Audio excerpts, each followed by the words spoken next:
ምዕራፍ 14 ከቁጥር 9 ላይ እግዚአብሔር በምድር ሁሉ ላይ ይነግሣል።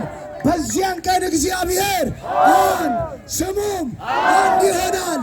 አንዱ አምላካችን ሰማይን የፈጠረው ምድርን የፈጠረው ባሕርን የፈጠረው የሁሉ ጌታ ኢየሱስ ማን? ማን? ማን?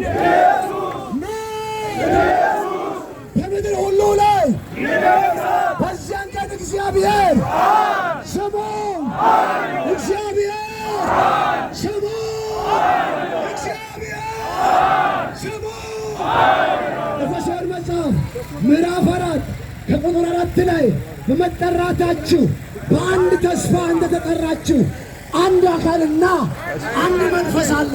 ስንት ጌታ? ስንት ሃይማኖት?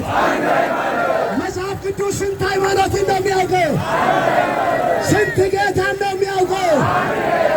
ስንት ጌታ? ስንት ሃይማኖት? ስንት ጥምቀት? ይህን የእግዚአብሔር ቃል ነው ብለው ወይስ እኛን የምንለው?